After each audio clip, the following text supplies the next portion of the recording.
இந்த அயோத்தி ராமர் கோயில் 22 ஜனவரி 22 திறக்க போகிறாங்க. அதுக்கப்புறம் பிஜேபி தனித்தனின்னா கூட 5 தொகுதி வெற்றி போகிறோம். இதில் பாராளுமன்ற தொகுதியில் இஸ்லாமிய பெருமக்களுக்கு புரிய ஆரம்பிச்சு. யார் பாபர் மசூதி வேணும்னு சொல்லி கேஸ் போட்டாங்களோ அவங்களே மலர் தூவுற அளவுக்கு மோடியோட செயல்பாடு. அவங்க பயந்த மாதிரி இல்லை, இஸ்லாமியர்களுக்கு எதிராக பண்ணிடுவார்னு பயந்தாங்க. அவங்க பயத்தின் காரணம் தான் இப்போ அவங்களே மலர் தூவி இஸ்லாமிய பெருமக்களை எல்லாருக்கும் சம உரிமை கொடுங்கன்றாரு. உங்களை மாதிரி இப்போ இது பாருங்கள், கிறிஸ்மஸ்க்கு வாழ்த்து செய்தி சொல்கிறாங்க. நம்ம முதல்ல இஸ்லாமிய மதத்தோட பண்டிகை எது வந்தாலும் சரி, பக்ரீத்தாக இருந்தாலும் சரி, எந்த வந்தாலும் அதுக்கு உடனே வாழ்த்து செய்தி சொல்வார். உடனே அந்த குல்லா கொண்டு போய் நோம்பு கஞ்சி குடிப்பார். ஆனால் இப்போ போனது தீபாவளிக்கு ஒரு வாழ்த்து. ஏன் நம்ம இந்து கடவுள் மேலே அவ்வளோ கோபமாக இருக்காங்கன்னு தெரியல. ஒரு முதலமைச்சர் இப்போ பதவி பிரமாணம் ஏற்றும் போது விருப்பின்றி செயல்பட வேண்டும் உறுதிமொழி ஏற்றுக்கிறது. அப்புறம் அந்த உறுதிமொழிக்கு எதிராக நீங்கள் நடந்து கொள்வது எந்த விதத்தில் சரி? பிஜேபியுடன் கூட்டணி பாரத பிரதமர் நரேந்திர மோடி 3வது முறையாக பாரத நாட்டின் பிரதமராக வர வேண்டும், இதுதான் எங்கள் நிலைப்பாடு என்பது தெல்ல தெளிவாக அண்ணன் ஓபிஎஸ் பல இடங்களில் கூறிட்டார். நம்ப வச்சு கழுத்தெடுத்து ஒவ்வொருத்தரையும் ஒவ்வொரு முறையும் நம்ப வச்சு கழுத்தெடுத்துருக்கிற எடப்பாடியை வீழ்த்துறது தான் எங்களுடைய முதல் குறிக்கோளாக இருக்கும். இப்போ அவர் வீழ்த்துறன்றது நீங்கள் இபிஎஸ்ன்னு முன்னாடி வச்சோம்னா அதிமுக வீழ்த்துற மாதிரி தான் ஆகும்.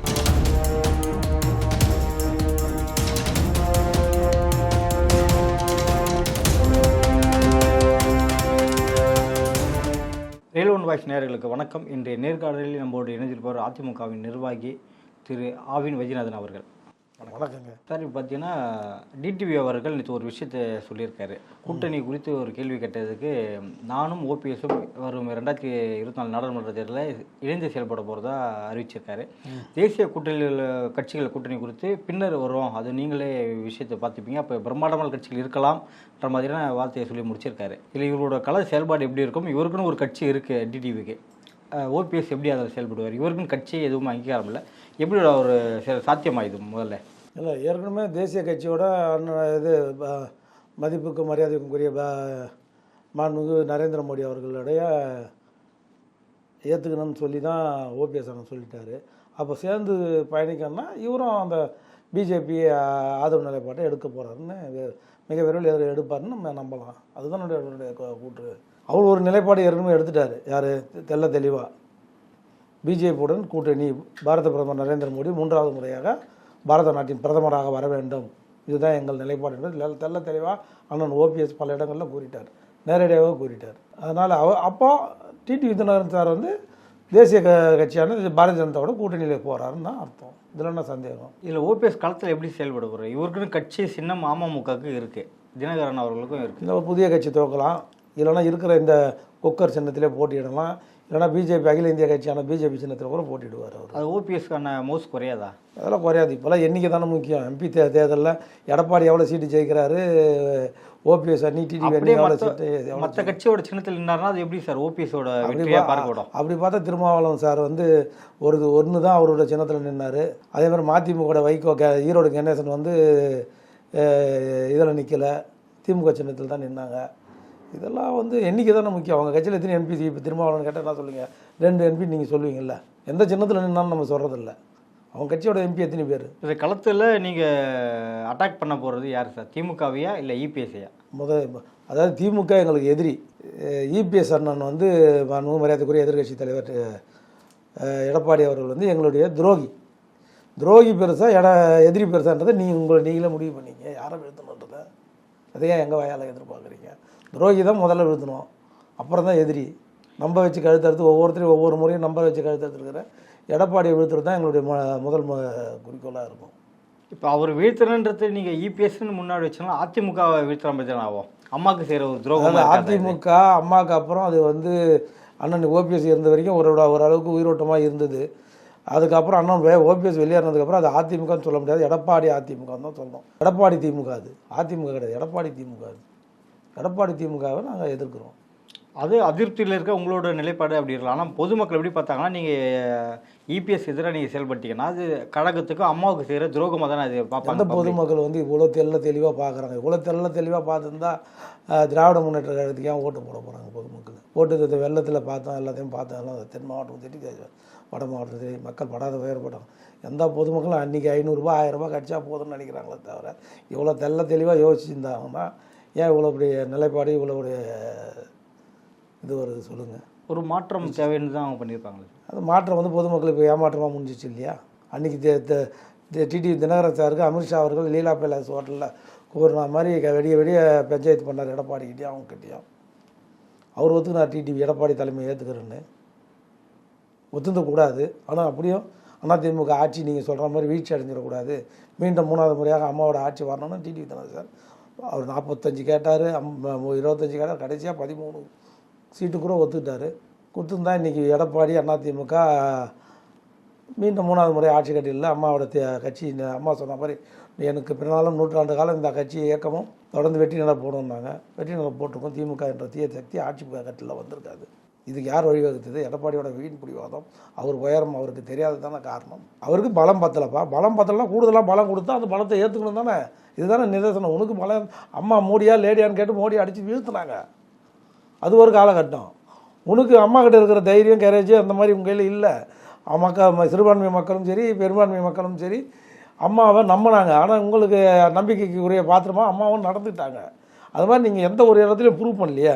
யாராவது எடப்பாடி அவர்கள் ஏதாவது ஒரு இடத்துல வெற்றியை கொடி நாட்டினார்னு சொல்லுங்கள். அவர் பொறுப்பேற்றதுலேருந்து கொங்கு மண்டல பெல்ட்லேயே அவர் வெற்றி பெற்றிருக்காங்க சார். எங்கே பெற்றாங்க? கோயம்புத்தூர் ஃபுல்லாக அவங்க தான் ஜெயிச்சிருக்காங்க. கோயம்புத்தூர் இல்லைங்க. இப்போ ஏன் ஈரோடு தொகுதியில் கொங்கு மண்டலத்தில் ஜெயிக்கல? இடைத்தேர்தல் ஃபார்முலா உங்களுக்கு தெரியாதா? ஏன்னா இடைத்தேர்தல் இதே 22 தொகுதி இடைத்தேர்தல் ஆளுங்கட்சி இல்லை திருமங்கலம் ஃபார்முலா வரும்போது அம்மா தான். இல்லை நான் இதே ஃபார்முலா தான் கேட்குறேன். இடைத்தேர்தல் ஃபார்முலா உங்களுக்கும் தெரியும் எனக்கும் தெரியும். அதே ஃபார்முலா 22 தொகுதியில் 13 தொகுதி திமுக கூட்டணி வெற்றி பெற்ற போது எங்கே போச்சு? நீங்கள் முதலமைச்சராக போகுது. எடப்பாடி என்ன முதலமைச்சராக இருந்தாங்களே, நீங்கள் ஏன் ஜெயிக்கல? மக்கள் மீது நம்பிக்கையில் அசால்ட்டாக விட்டுருப்பாரு.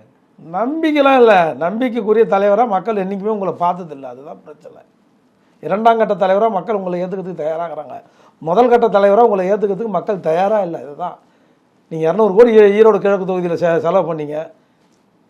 தமாக யுவராஜ் வாங்கின ஓட்டை விட 16,833 ஓட்டு கம்மியாக தானே வாங்கியிருக்கீங்க. அப்புறம் நாடாளுமன்ற தேர்தலில் அதிமுக வீழ்ச்சி சந்திக்க சொல்கிறீங்களா? படு தோல்வியை சந்திக்கும். இதெல்லாம் சந்தேகம் உங்களுக்கு. இந்த வெற்றி வேறு வேறு நம்பிக்கை தானே இருக்கா? நான் அதே கேட்குறேன். நீங்கள் சொன்னீங்க வேலுமணி கோயம்புத்தூரில் 10க்கு 10 ஜெயிச்சோன்னு. இதே கோயம்புத்தூரில் நாடாளுமன்ற தேர்தலில் எத்தனை சீட்டு ஜெயிச்சிங்க? இதே கோயம்புத்தூரில் மாநகராட்சியில் ஏன் ஜெயிக்கல? மேயரில் 10 மேயரில் ஒரு மேயர் அதிமுக ஏன் ஜெயிக்கல? 10 மேயரில் ஒன்று கூட நம்மளால் வர முடியல எடப்பாடியால். எப்பவுமேங்க ஊராட்சி உள்ளாட்சி மன்ற தேர்தல் நகராட்சி தேர்தலில் அதிமுக தான் வெற்றி பெறும். திமுக ஆட்சியில் இருக்கும்போது இந்த வாட்டி ஏன் வெற்றி பெறல? சார் அது விடுங்க. எடப்பாடி சொந்த தொகுதியில் நகராட்சி மன்ற தலைவர் யார்? எடப்பாடி தொகுதியில் நகராட்சி மன்ற திமுக தலைவர் தெரியுமா? அவர் வீடு இருக்கிற வார்டு, அந்த தெருவில் வார்டுன்னு சொல்லுவாங்க குட்கிராமத்தெல்லாம், அந்த வார்டில் திமுக கவுன்சிலர். எடப்பாடி வீடு இருக்குதுல, ஒரு 10 வீடு இருக்கும் அந்த ரோட்டில். அந்த 10 வீட்டில் உனக்கு ஓட்டு போடலையே. ஏற்கனவே சும்மாவே சிலம்பு வச்சு ஆடுவார் செல்வ கணபதி. இப்போ வழக்குலேருந்து வெளில வந்துட்டார். அடுத்த வாட்டி எடப்பாடி தொகுதியில் நிற்பாரா? நின்னா ஜெயிப்பாரா? செல்வகணதியமாக ஜெயிப்பார். எழுதி வச்சிங்க. டிஎம் செல்வகணதி திமுகலேருந்து 2 ஆண்டு காலம் அந்த சொத்து குழிப்பாடெல்லாம் நிற்க முடியாமல் இருந்தார். அந்த சுடுகாடு கூடனால. இப்போ அவர் வெளில வந்துட்டார். இனிமேல் ஒன்று ஜெயிக்க விடுவார். அவர் தான் அதுக்கு மாவட்ட செயலாளர். நீ 10.5 கொடுத்தாலும் சரி 14.5 கொடுத்தாலும் நீ ஜெயிக்க முடியாது இனிமேல். அவர் 1 இயர் கேண்டிடேட். அவர் நிற்பாருங்க. டிஎம் செல்வகணதி அக்கமாக இருக்கும் 1 இயர். அவருக்கு தான் ஓட்டு போடுவானுங்க. எடப்பாடியில் 1 இயர் தான் 60% மேலே வாக்கு வங்கி உள்ள. இவரே ஜெயிக்க முடியாதுன்றால் அப்புறம் இவர் எங்கெங்க போய் ஜெயிக்குது? சேலத்தில் இவர் மாவட்ட செயலாளர் யார்? அண்ணன் எடப்பாடியார் அவர்கள்.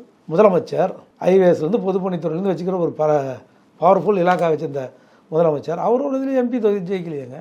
சேலம் எம்பி தொகுதி இப்போ யார்கிட்ட இருக்குது? திமுக கிட்ட இருக்குது. சொல்லுங்கள் யார் ஜெயிக்கல? ஒரு விஷயங்க. நம்ம வேணால் நம்ம வெற்றி நட போடுவோம். திமுகவுக்கு வந்து இந்த 2 மாவட்ட இந்த 4 தெற்கில் ஒரு 4 ஒரு 8 தொகுதி 8 மாவட்டத்தில் இந்த வெள்ள நிவாரணத்தில் சரியாக கொடுக்கலன்னு கொஞ்சம் அதிருப்தி இருக்கலாமே தவிர இந்த அதிருப்தியே ஓட்டாக மாறாது. அதிருப்தி இருக்கும். ஆனால் இது ஓட்டாக கன்வர்ஷன் ஆகி மடைமாற்றம் ஆகி திமுகலேருந்து அதிமுக வரணும்னா வராது. இதே மாதிரி உன்னை 2ஆம் கட்ட தலைவராக மரியாதைக்குரிய எடப்பாடி எதிர்கட்சி தலைவராக ஏற்றுக்கிறதுக்கு மக்கள் தயாராக இருந்தாங்க, கட்சிக்காரங்க தயாராக இருந்தாங்க. ஆனால் உன்னை முதல் கட்ட தலைமை பொறுப்புக்கு நீங்கள் தகுதி இல்லாதவர்கள், எபிலிட்டி இல்லாதவர்கள் என்பதை மக்களுக்கு நன்றாக தெரியும். ஆளுங்கட்சியாக இருக்கும்போது யார் வேணால் குழந்தை கூட அரசியல் பண்ணிவிடும். நாய் கூட அரசியல் பண்ணணும். முதலமைச்சர் பதவி கையில் குத்திங்கன்னா அது ஒரு பெரிய மேட்டர் கிடையாது. அப்போ ஓபிஎஸ் அப்படியான சார் பண்ணியிருக்காரு. ஓபிஎஸ் அம்மா கொடுக்கும்போது அப்படியான பண்ணியிருப்பாரு. அம்மா இருந்தாங்க. ஓபிஎஸ் முதலமைச்சராக இருக்கிற வரைக்கும் 2 முறை அம்மா கூட இருந்தாங்க. காலையில் பாய்ஸ் கார்டன் வருவார். அம்மா இன்றைக்கி என்ன பண்ணணும்னு அம்மாவை கேட்பார். திரும்ப சாயந்தரம் வருவார். அம்மா இது எது பண்ணியிருக்கிறோம்மா, இது எது பெண்டிங் இருக்குமான்னு அம்மா கிட்ட தரகுகளை வரிசைப்படுத்தி கொடுத்துட்டு தான் போவார். காலையில் போகும்போது சட்டமன்றத்துக்கு போனாலும் சரி, கோட்டைக்கு போனாலும் சரி, அவர் வந்து அன்றைய நான் என்ன பண்ணணும்னு அம்மாவை கேட்பார். திரும்ப போய் வந்தோன்னே நான் என்ன பண்ணியிருக்கன்றதை அம்மாட்ட சொல்லிட்டு தான் வீட்டுக்கு படுக்க போவார். அண்ணன் ஓபிஎஸ் அப்படி, ஆனால் அண்ணன் இபிஎஸ் அப்படி கிடையாது. அதனால தான் அம்மா வந்து தேர்வு வந்து தீர்க்க தரிசனோட அண்ணன் ஓபிஎஸ் ஒரு முறை ஆக்கினாங்க பரவாயில்ல, 2வது முறை ஆக்கினாங்க பரவாயில்ல, 3வது முறை தியாகத்தலை சின்னமாவும் ஓபிஎஸ் தானே ஆக்கினாங்க. கேட்கும் போதெல்லாம் திருப்பி கொடுத்தாங்க. ஆனால் சசிகலா அவரோட தலையீடு இருந்தது தானே எல்லாம் சொல்கிறாங்க சார். சார் இருந்தது சார். அம்மா இருந்த வரைக்கும் பெருமளவு அம்மாவை மீறி எதுவுமே நடந்துடாதுங்க. சொல்லலாம் நம்ம ரெண்டு பேரும் ஈக்குவல் ஸ்ட்ரென்த்தில் இருக்கிறோன்னு வச்சுங்களேன். ஒரு உதாரணத்துக்கு சொல்கிறேன். அண்ணன் ஓபிஎஸும் சிவி சண்முகமும் புதுசாக 2001 மந்திரி ஆனவங்க. முதல்ல சட்டமன்ற உறுப்பினர் ஆகிறாங்க. முதல்ல இவர் வருவாய்த்துறை மந்திரி ஆகிறார். யார்? அண்ணன் ஓபிஎஸ். சிவி சண்முகம் வந்து கல்வி மற்றும் உயர்கல்வி வணிக வரித்துறை 3 போர்ட்ஃபோலியோ அம்மா கொடுக்குறாங்க. அம்மாவோட சாய்ஸ் வந்து அன்றைக்கி வந்து சிவி சண்முகம் தான் இருந்தது. எங்கே? ஓபிஎஸ் இடத்துக்கு. எனக்கு தெரியும், நான் சிவி சண்முகத்தோட அருகில் இருந்து பார்த்தேன். ஆனால் தியாகத்தலை சின்னம்மா வந்து முக்குளத்தூரில் நம்மளில் ஒரு ஆளை நம்ம கம்யூனிட்டி தான் அந்த வாய்ப்பை கொடுக்கணும் அப்படின்னு சொல்லி டிடிவி அண்ணன் தினகரன் சார் பண்ண தப்பு. அவர் அன்றைக்கி உள்ளே வந்தார். அது தப்புன்னு கூட சொல்ல முடியாது. இல்லை, இந்த பேர் அடிபட்டது சிவி சண்முகோட அமைச்சர் பதவியும் பறிக்கப்பட்டது பின்னாடி பேசப்பட்டது. இல்லை உங்களுக்கு புரியுதுங்களா இல்லையா? அந்த கோவம் புரியுது. இதனால சசிகலா அவர்கள் அவரோட பதவியும் ஆமாம் கோவம் இருந்தது இவங்களுக்கு. அவருக்கு இவங்க மேலே கோவம் வந்தது, டிடிவி தினகரன் சார் மேலே கோவம் வந்து எனக்கு வந்த வாய்ப்பை தட்டி பறிச்சாங்கன்றது கடைசி. ஆக்சுவலி சிவி சண்முகம் அண்ணன் வந்து தினகரனுடைய தீவிர ஆதரவாளர், டிடிவி தினகரன் சாருடைய தீவிர ஆதரவாளர். ஒரு பதவி 3 முறை பதவி ஏற்றார் அமைச்சராக. 3 முறை பதவி ஏற்கும் போது நான் வந்து அவர் கற்பகம் டிடிவி சார் வீட்டுக்கு போய் அவர் காலில் ஆதரவு வாங்கிட்டு தான் கவர்னர் மாளிகை போவோம். போகிற வழியில் ஒரு வாட்டி டிராஃபிக் ஜாம் ஆகிடுச்சு. நடந்தே ஓடி வந்து பதவி ஏற்றார் இவர் சிவி சண்முகம் அண்ணன். ஏன் அப்படின்னா ஓபிஎஸோட பரிந்துரை வந்து 2 பேரும் ஈக்குவல் தராசில் ஒன்றா இருக்கும்போது இவங்களுடைய பரிந்துரை வந்து சிவி சண்முகத்துக்கு இல்லாமல் அண்ணன் ஓபிஎஸ்க்கு பண்ணதுனால ஓபிஎஸ் மேலே இன்றைக்கி வரைக்கும் அவங்களால ஒரு எதிர்ப்பு வினையாட்டிகிட்டே இருக்கார்.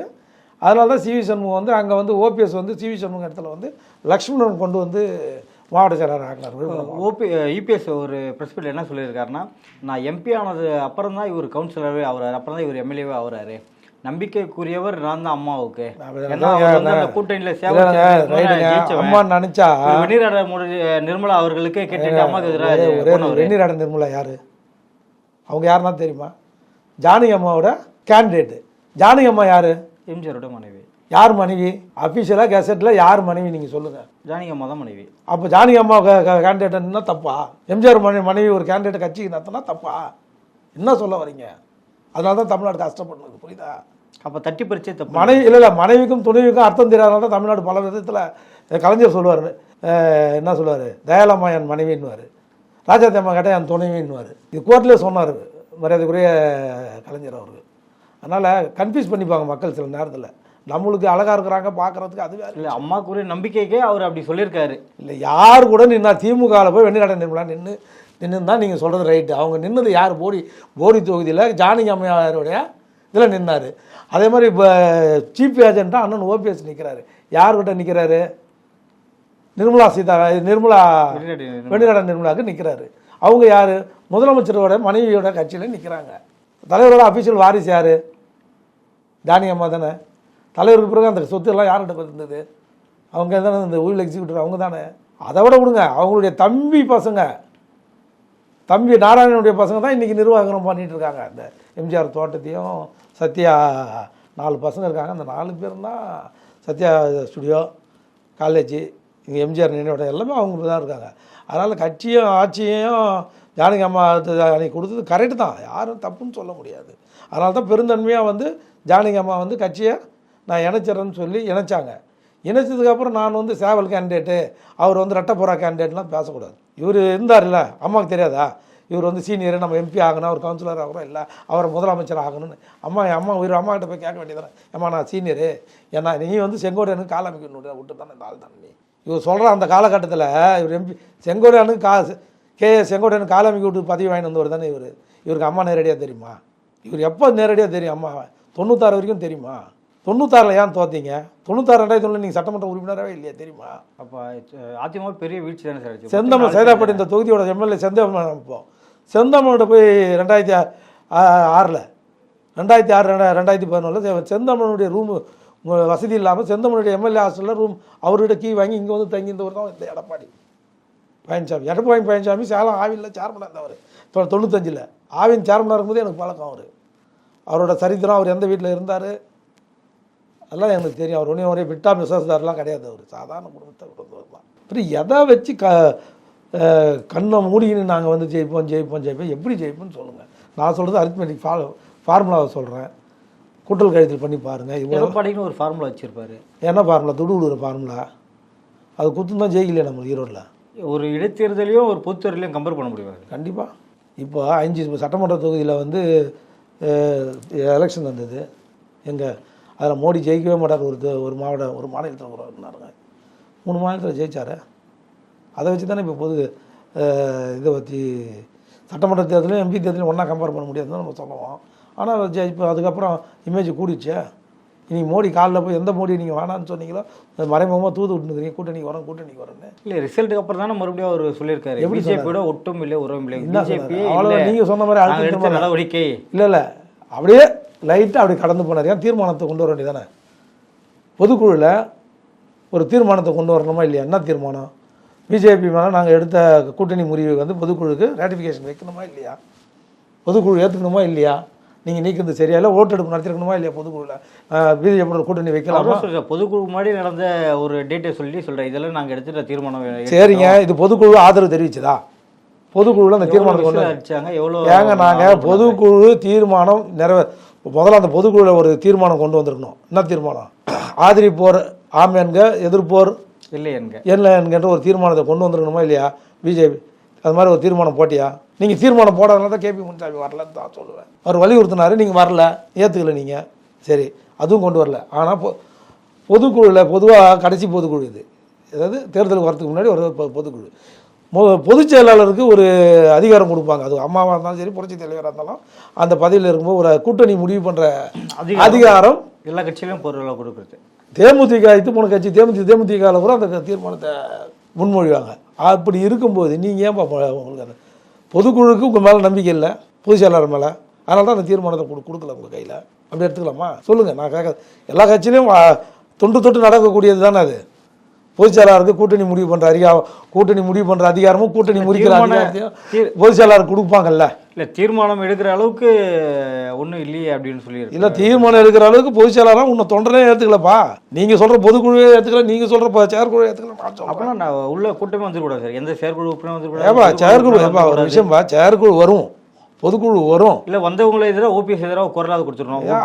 அதுக்கான தருணம் அங்கே வரும்போது கொடுப்பாங்க. இப்போ கொடுக்க மாட்டாங்க. எல்லாம் டிடிவி என்ன சொல்கிறார், ஸ்லீப்பர் செல் இருக்கு இல்லைங்க. ஸ்லீப்பர் செல் எப்பவுமே வந்து போனால் அது பேர் ஸ்லீப்பர் செல் இருங்க, அது பேர் நக்சலைட்டுங்க.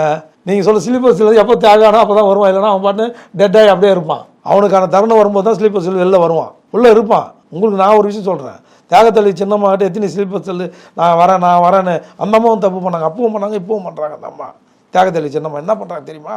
அந்த அம்மா திருச்செந்தூருக்கு வேல் யாத்திரை போனாங்க அவங்க குலதெய்வம் கோயிலேருந்து. அப்போ எல்லா தலைவரும் என்ன தொடர்பு கொண்டாங்க. நீங்கள் எதிர்பார்க்காத சரி எப்படி சொல்கிறது, எடப்பாடியோட சீனியர் மூத்த தலைவர்லாம் அதிமுக மூத்த தலைவர்லாம் அம்மா கிட்ட சொல்லுங்கள், நாங்கள் வரோம் திருச்செந்தூரில் வந்து அம்மாவை தலைமை ஏற்றுக்கிறோன்னு சொன்னாங்க. அந்த அம்மாட்ட போய் சொன்னோம். என்ன சொன்னாங்க தெரியுமா? வந்து பார்த்துக்கலாம், வா பார்த்துக்கலாம். ஒரு வாய்ப்பு வரும்போது அவங்க தட்டி விடுங்க. இப்போ கூட அண்ணன் ஓபிஎஸ் நான் சின்னம்மாவை சந்திக்க தயாருன்னு சொல்கிறாரு. இது வரைக்கும் இந்த அம்மா தேடி வரவங்களை சந்திக்க மாட்டாங்க, எட்டு ஒழிப்பாங்க. யார்? தியாகத்தளி சின்னம்மா. அப்புறம் எப்படி கட்சி ஒன்றா வரும்? முதல்ல நீங்கள் சொந்த எடப்பாடி நல்லா பண்ணுறாரு, எடப்பாடி எடுத்துகிட்டு போட்டுன்னு சைலண்டாக இருக்காங்களா? அது மாதிரி நினைக்கிறது யாருன்னா அவங்க சின்னம்மா அப்படி நினைக்க மாட்டாங்க. அவங்க கூட ஒரு தம்பி ஒன்று இருக்குது, தரதலை ஒன்று. யார்? திவாகர் மன்னார் தரதலை ஒன்று. அந்த தரதலை தான் வந்து இந்த கட்சி அழிச்சதே அதுதான்.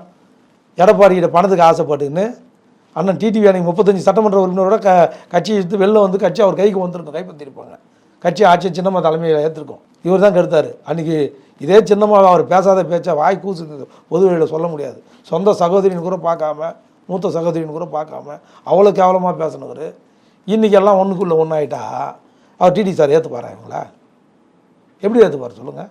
4.5 வருஷம் பொதுமக்கள் இந்த பக்கம் நாங்கள் கேலண்டர் அந்த மாதிரி சின்னம்மா படம் போட்டு வீட்டில் கொடுத்துட்டு வந்தால் இந்த பக்கம் நாங்கள் வெளில திரும்பி வரதுக்குள்ளே கேண்டிடேட் வெளில வரதுக்குள்ளே கேலண்டர் எங்கள் மூஞ்சில் திருப்பி வந்து விழும். அப்படி மக்கள் வந்து ஏற்றுக்காத அளவுக்கு அம்மா மேலே வந்து கொலகாரி பட்டத்தை இந்த அம்மாவுக்கு கொடுத்து அவ்வளோ நாசம் பண்ணி வச்சுருந்தாங்க. ஒவ்வொரு கரையும் தொடச்சவர் அண்ணன் டிடிவி தினகரன் சார். கொஞ்சம் கொஞ்சம் உழைப்பு இல்லை, அதுக்கோசம் அவர் பண்ண உழைப்பு தியாகம்.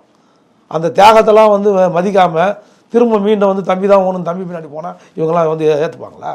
அதே மாதிரி 2021 எல்லாம் நாங்கள் கஷ்டப்பட்டு எல்லாம் பண்ணி வச்சா நான் வந்து கேண்டிடேட்டாக நான் ஒரு எம்எல்ஏ ஆகிருப்பேன். எங்களுக்கு ஆதரவு கொடுக்காம அப்படியே நான் வந்து அரசியல் விட்டு விளைகிறேன், அன்றைக்கி தான் விளைகிறேன்னு சொல்லி அப்புறம் இன்னி ஏன் உள்ள வர திரும்ப அப்படின்னு அவர் கேட்குறாருல. ஒன்று நீ அன்றைக்கி வந்து ஆதரவு கொடுத்துருக்கணும், உன்னுடைய பலத்தை நிரூபிச்சிருக்கணும். உனக்குன்னு ஒரு கட்சி, உனக்குன்னு ஒரு சிம்பிள் எல்லாம் வந்தது இல்லை. ஒரு 10 சட்டமன்ற உறுப்பினராக உங்கள் கையில் இருந்ததுன்னா பயந்துருப்பாங்கல்ல. அதுக்கான வேலையை ஒழுங்காக பார்த்தீங்களா? ஆனால் அதுக்கான நம்பிக்கை அவங்களுக்கே இல்லை போல இருக்கு. என்ன கொடுத்துருப்பாங்களே நம்பிக்கைலாம் இருந்தது, அழுத்தம்.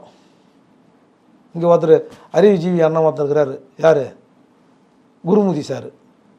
இப்போ சொல்கிறாரு, என்ன அது சாக்கடை நீராக இருந்தாலும் பரவாயில்ல, ஆபத்து பாவம், வீடு எரியுது, பற்றி எரியுது, எடுத்து ஊற்றி ஆனேன்றாரு.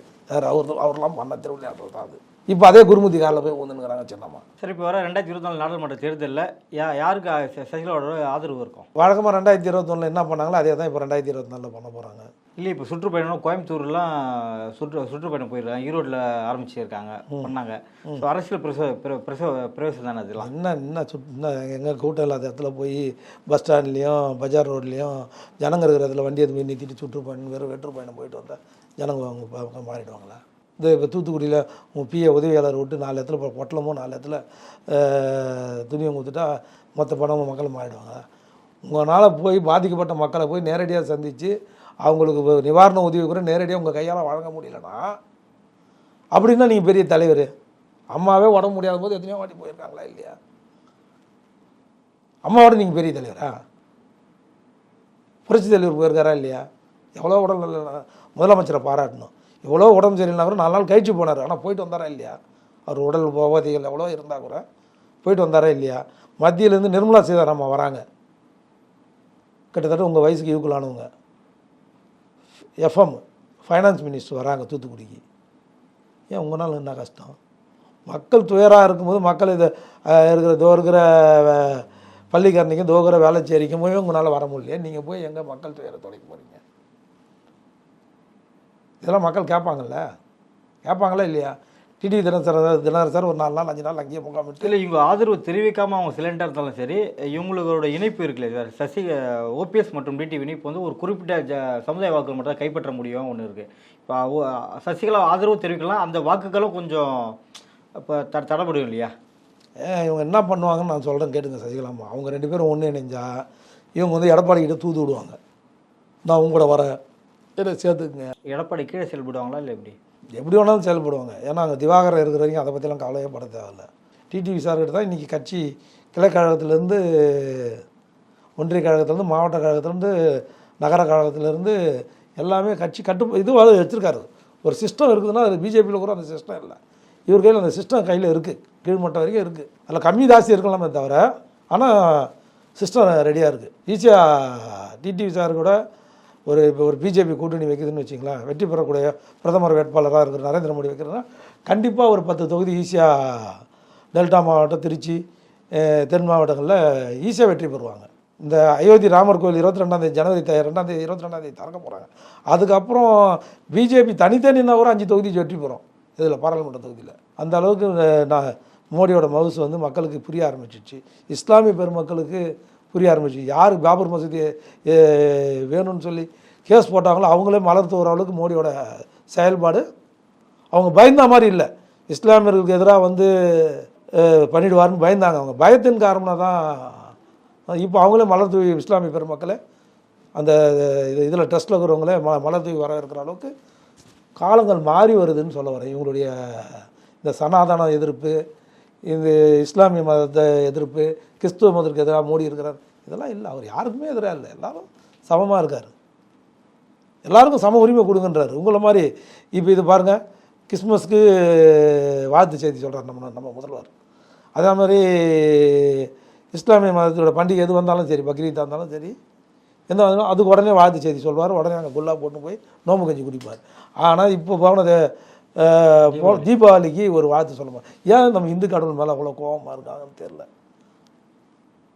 நான் அதில் ஒரு மாண்பு முதலமைச்சர் ஒரு வேண்டுகோளாக சொல்கிறேன், நடந்தவையாக இருக்கட்டும், நடப்பவை இனிமேல் நல்லவையாக இருக்கட்டும், இனி வரும் காலங்களில் பொங்கல் பண்டிகையாக இருந்தாலும் சரி, எதுவாக இருந்தாலும் மக்களுக்கு எல்லோரையும் சமமாக பாருங்கள், இஸ்லாமியர்களையும் சகோதரர்களையும் சமமாக பாருங்கள், கிறிஸ்துவ சகோதரர்களையும் சமமாக பாருங்கள், அவை இந்துக்களையும் சமமாக பாருங்கள். இந்துக்களை பிரித்து ஓட்டுக்கோசம் அவர்களை பார்க்காதீங்க, சனாதனத்துக்கு எதிர்ப்பு தெரிவிக்காதீங்க. அவங்க மதத்தில் அவங்க கும்பிட்டோம் வேணாம் இல்லை, அது இந்துக்கள் அவங்க மதத்தை கும்பிட்றதுக்கு நீங்கள் ஒரு முதலமைச்சர் அனைத்து மதங்களுக்கும் சொந்தக்காரர். ஒரு முதலமைச்சர் வந்து இப்போ பதவி பிரமாணம் ஏற்றும் போது விருப்பின்றி செயல்படணும்னு உறுதிமொழி ஏற்றுக்கினதுக்கு அப்புறம் அந்த உறுதிமொழிக்கு எதிராக நீங்கள் நடந்து கொள்வது எந்த விதத்தில் சரி? இன்றைக்கி கூட காலையில் பேப்பர் படிக்கிறோம், அந்த துர்கா ஸ்டாலின் அம்மா வந்து நான் அயோத்தி இதுக்கு போக போகிறேன் அப்படின்னு சொல்கிறாங்க. நல்ல விஷயம், அனுப்புங்க. முடிஞ்சால் அவங்க காலம் ஃபுல்லாக உங்களுக்கோசம் வாழ்ந்த அந்த அம்மாவுக்கோசம் ஒரு முறை நீங்கள் அயோத்திக்கு அவங்களை அழைச்சிட்டு போங்க. உங்களுக்கு இருக்கிற புரோட்டோக்கால் அவங்களுக்கு தனியாக போனால் கூட அந்த புரோட்டோக்கால் அவங்களுக்கு வராது. முதலமைச்சர் கூட போகலாம். முதலமைச்சருக்கு என்ன மரியாதை உண்டோ அத்தனை மரியாதையோ அந்த அம்மாவுக்கோசம் இந்த ஒரு முறை போய் நீங்கள் கண்டிப்பாக முதலமைச்சரை வந்து அயோத்திக்கு போய் செய்த பாவங்களை எல்லாம் இந்த இந்து மதத்துக்கு எதிராக சனாதனத்துக்கு எதிராக செய்த பாவங்கள் எல்லாம் அயோத்தியில் போய் தீர்த்துட்டு வாங்கன்னு அன்பான பணிவான வேண்டுகோளை நான் முதலமைச்சருக்கு வைத்துக் கொள்கிறேன்.